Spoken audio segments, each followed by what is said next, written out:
So finally, hi. Hi, Jacob. Hi. Welcome to the Mathrubhumi International Festival of Letters. And I must say, we are delighted to have you here. Well, it's great to be here. An honor to be here. It's not every day I'm in Kerala or in down here in India. It's actually only the second time, so I'm very happy to be here. And we're very happy to have you as well.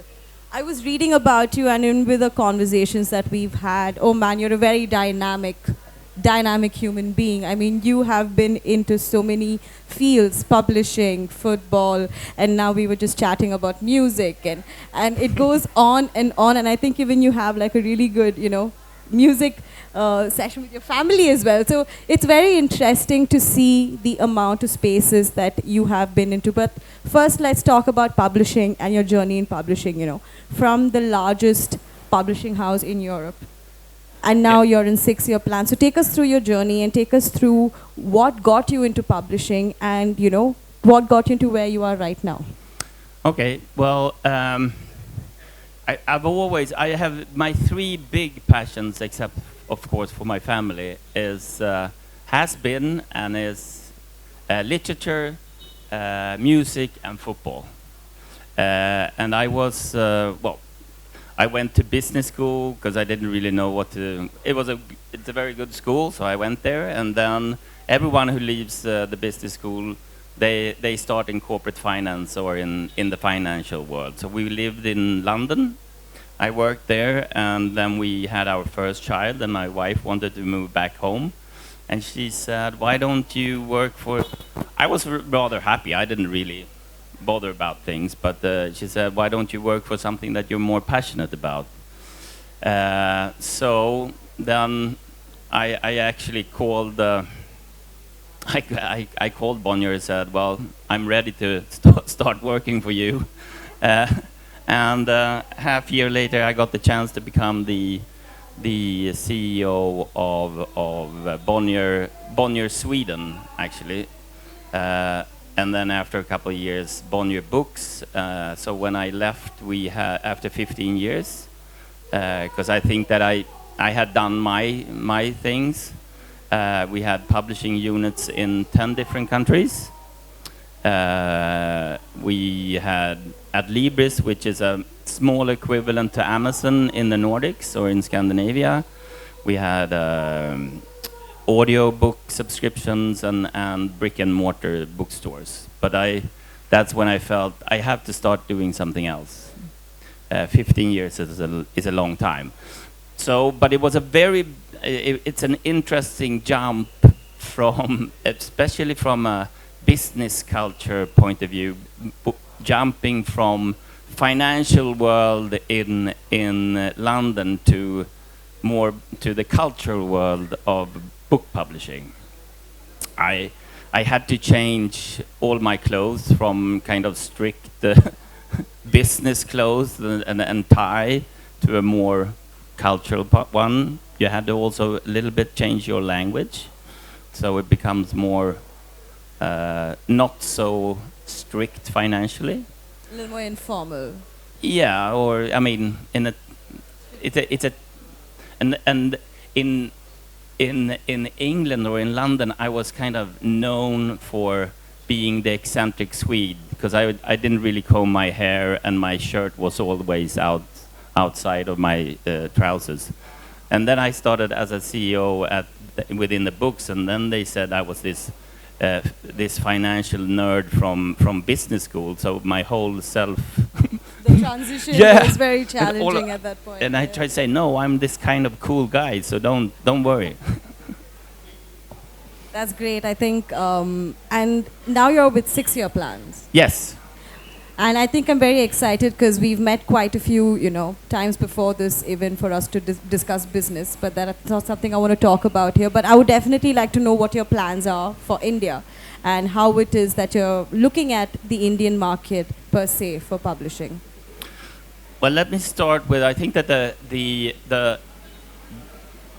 big idea, because we have a firm belief that the best way to unite and to make the world a better place and more secure is through literature, and education. Reading about other cultures, and I mean, it doesn't have to be strict non-fiction. You can read a crime novel about written in Sweden, and you will know a little bit more. And me, I will read something from Kerala, and even though it's not kind of about Kerala, it's still that I understand. I get to know things. So the big thing is how do we spread stories from all corners of the world to all corners of the world is the main issue. And then India being, well, in Sweden we're 10 million people. We're like a street here in Trivandrum. So coming here, a different culture, but trying to spread the literature of Scandinavia.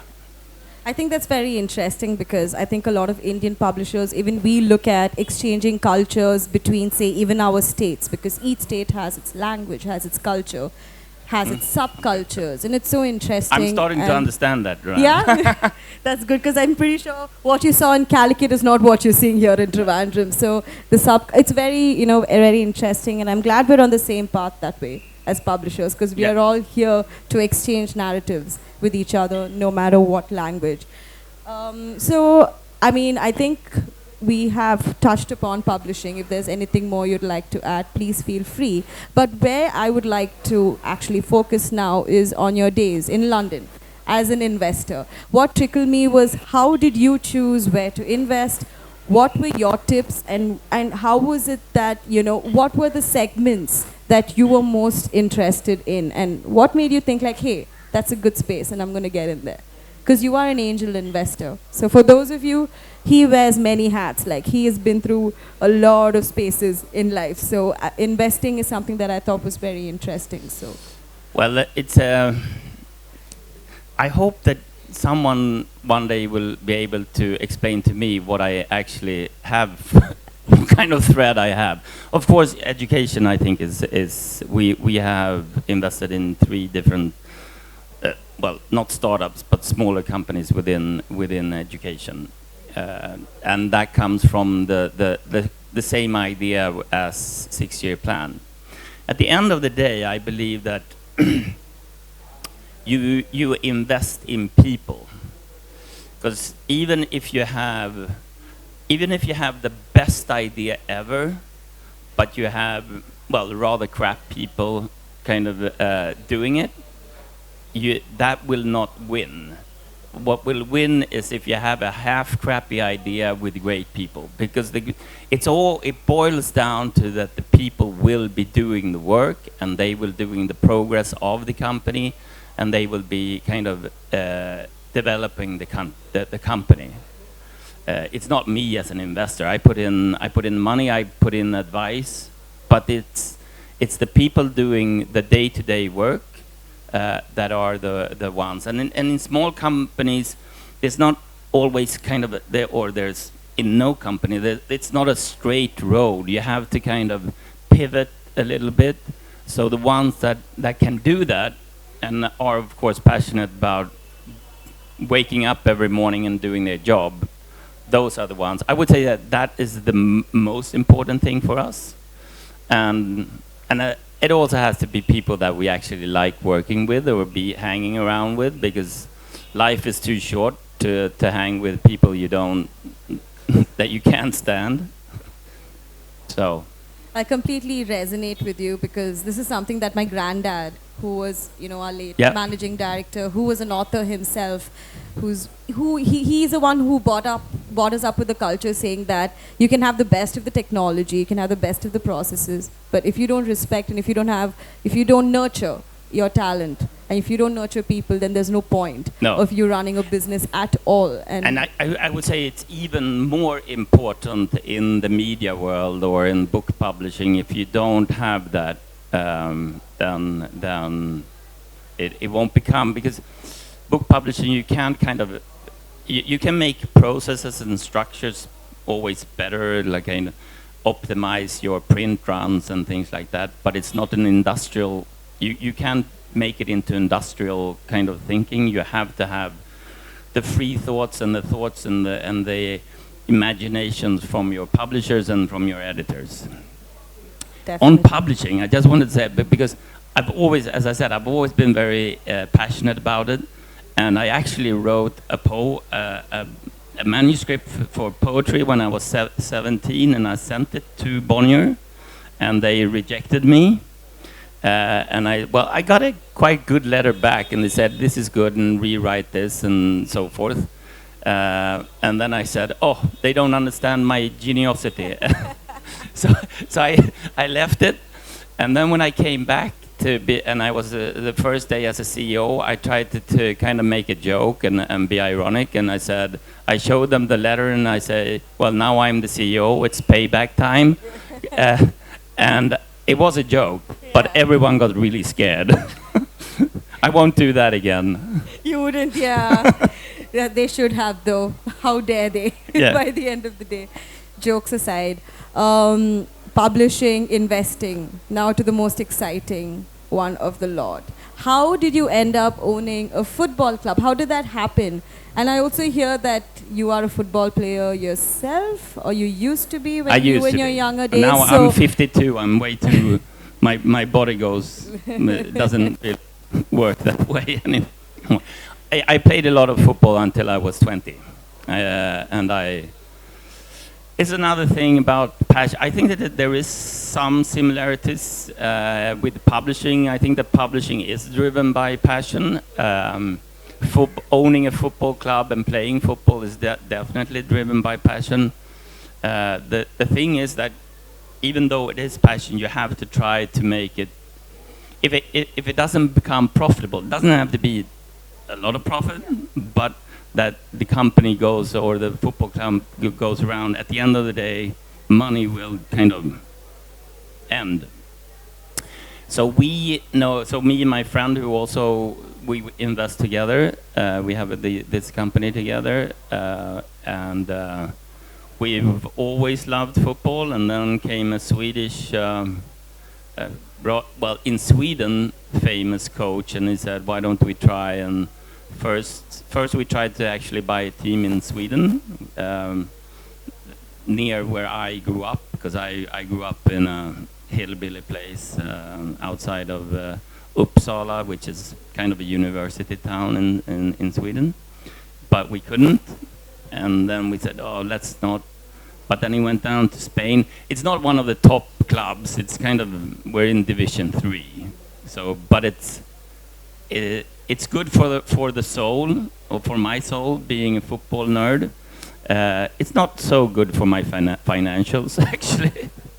But the goal with it is kind of to show that you can run a good sports club without, well, I mean, it's for me a lot of money, but there's other clubs that have humongous lot of money, but that you can run it with a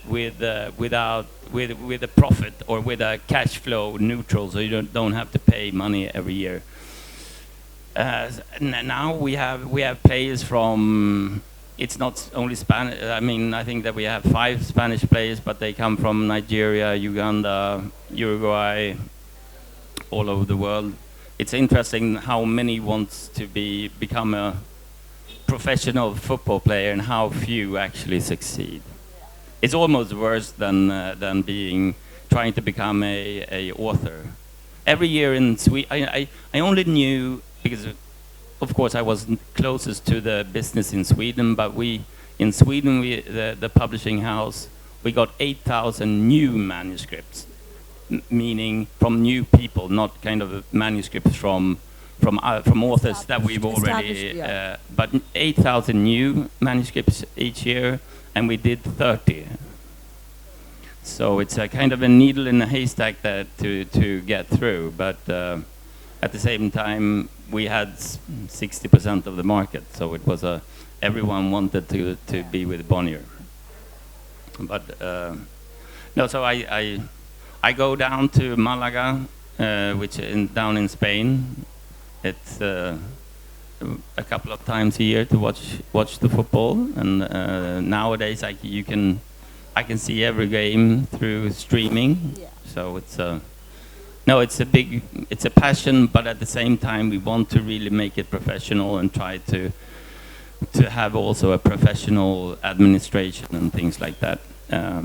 I was very close to a man called Lennart Johansson. He was the head of UEFA, which is the European Football Federation. So I had, being a football nerd, it was the best friend to have, because then I got to go to every Champions League final and every World Cup and things like that. So a lot of dreams of a lot of people. yes, Like right definitely. there at your fingertips. That's amazing. What are your aspirations for your club, and how is it that, you know, of course I get it about, you know, the money, but you are driving on passion as well. So what do you hope to achieve?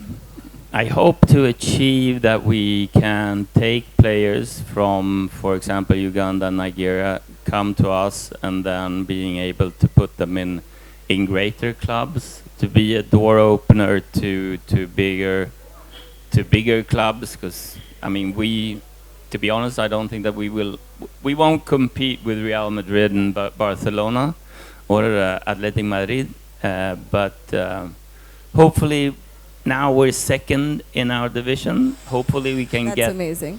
We can get up one more, and then I'm happy with that. And then more having that kind of being the gateway into European football. Amazing. And I also hear you're like this huge fan of cricket. I So love who's your cricket. best? You know, who's your best all-rounder from the Indian team? If From you the have. now you're putting me on the spot, because I follow. I'm one of the few Swedes that love cricket, because we don't. Well, it's a very new sport in Sweden, for very many reasons. Since you stop playing cricket, even if it's kind of just drizzle down rain, and since it's raining or snowing in Sweden most of the time, the season becomes very short. But I grew up in Australia, so I'm an Aussie fan, and I try to travel the world to see some games. For a 50-year-old present, I got, because my wife, she thinks it's the most boring thing ever, but she doesn't really understand. That's what But when I turned 50, the present was that the whole family are going to England to see the Ashes. The game between England and Australia in the summer. That will be lovely. That's. But pretty cricket good. is actually one of the fastest growing sports in Sweden. Not because there are so many playing. We have a lot of people coming from Afghanistan. Actually, a lot of people coming from India to work at the tech companies.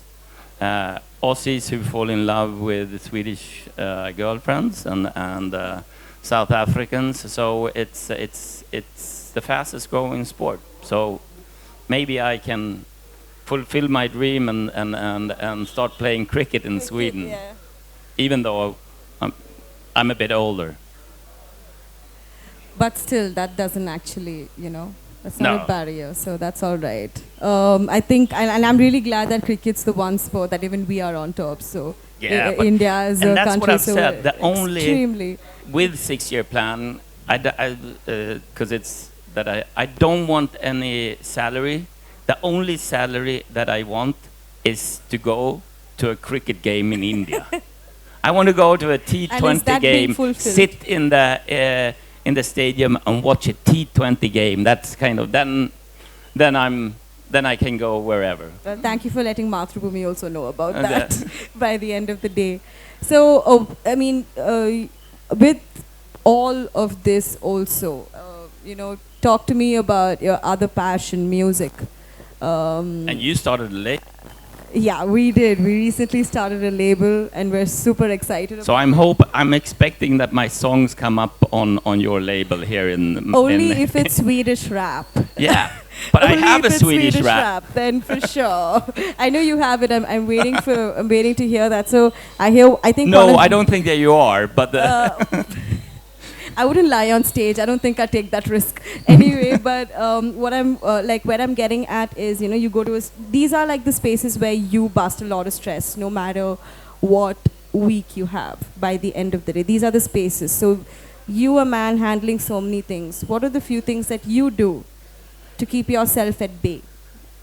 No, but I think that what I'm doing right now actually is, I mean, it is sitting in a studio trying to make music. It is actually being around a crowd here talking about books.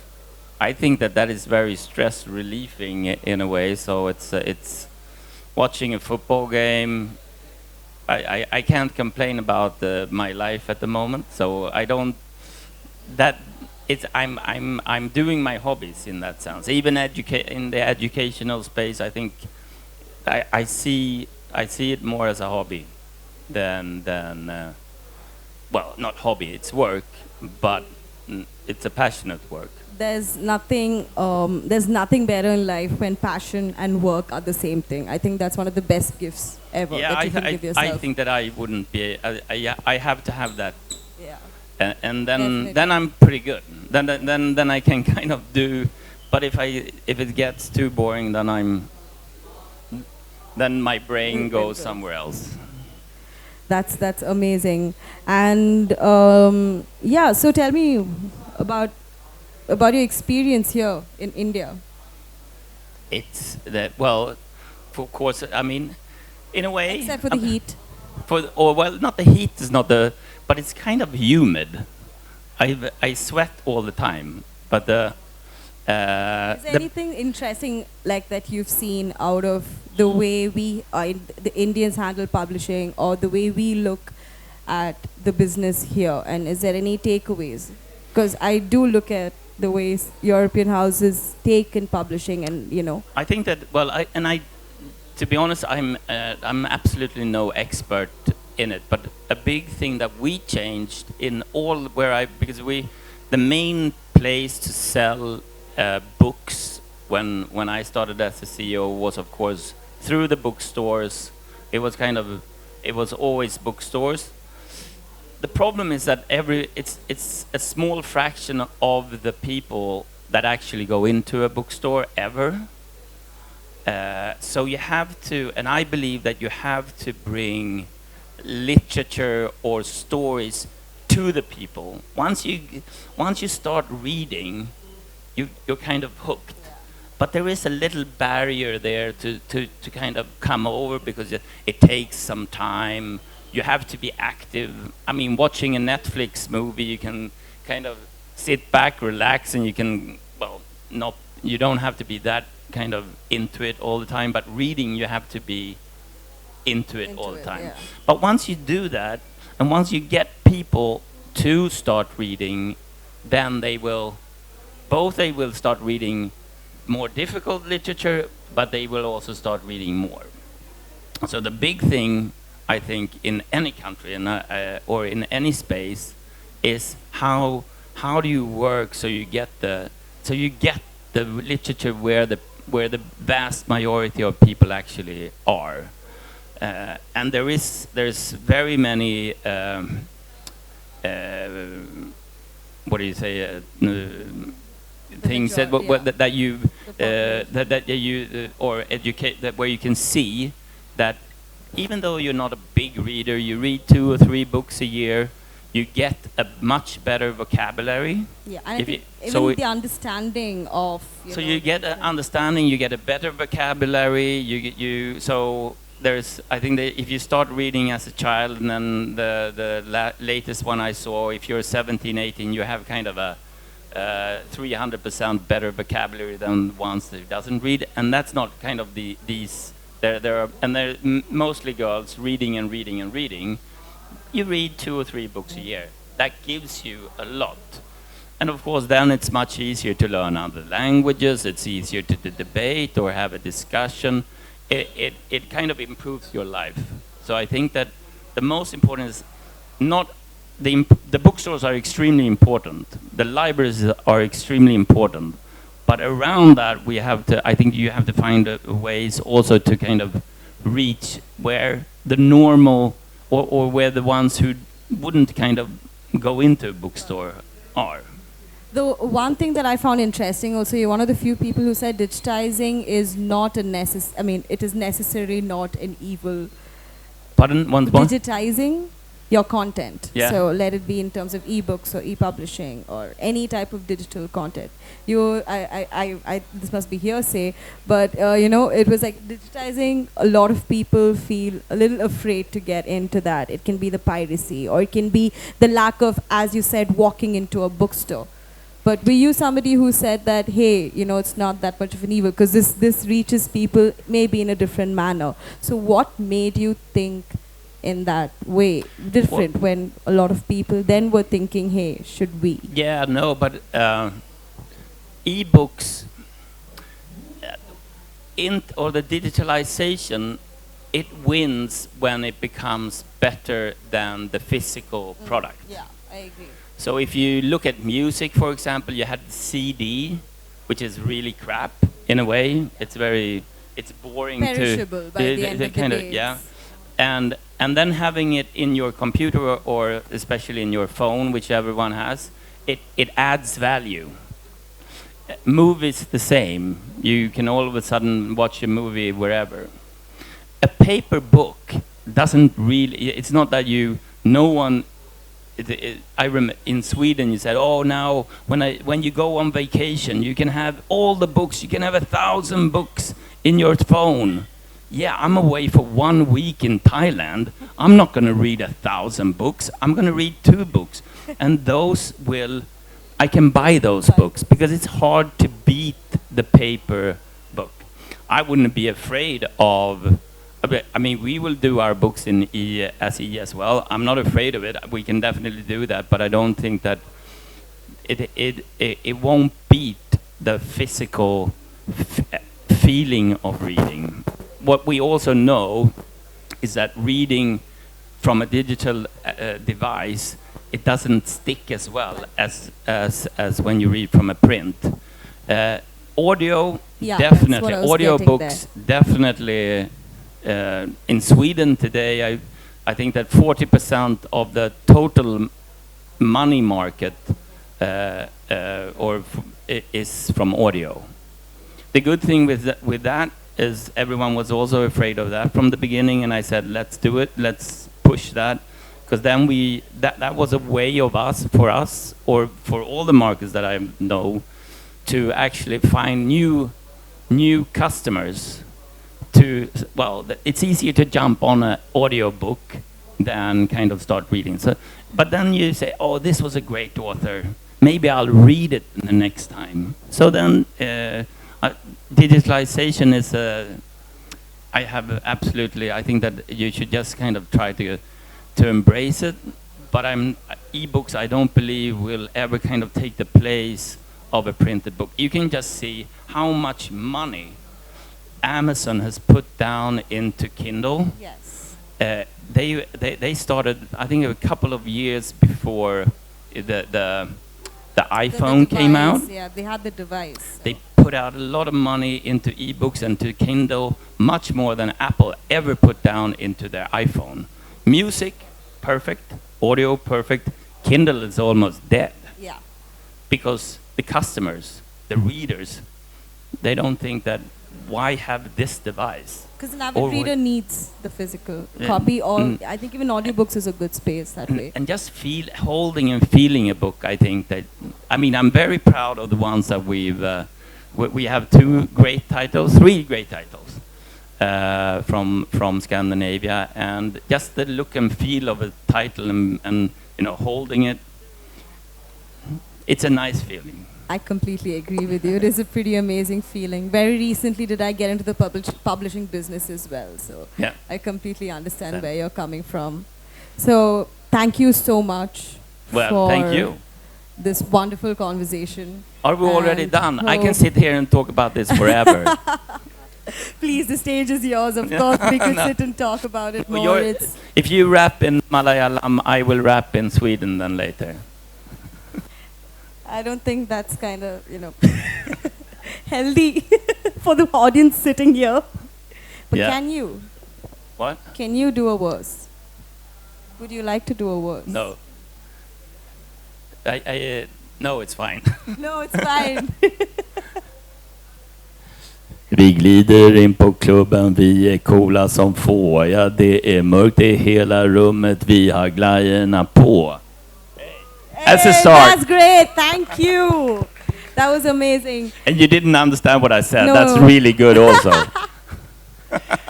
Do I dare ask? It's not that bad. It's just that we're Awesome. going into the club and we're cool guys. Are you going to start a music label too? Would you like to collaborate? You can do Yeah, the well, one in if Europe. I I can can do the one in collaborate, India. if I and can let's collaborate with you, conquer. I will. Yeah, let's conquer the I world will. with music. Yeah, you do Swedish and we'll do Malayalam. Malay. We are Malayalam we're pan Indian, so yeah, we should yeah. definitely look into that. Yeah, Definitely. that's yeah. the next thing. Next thing.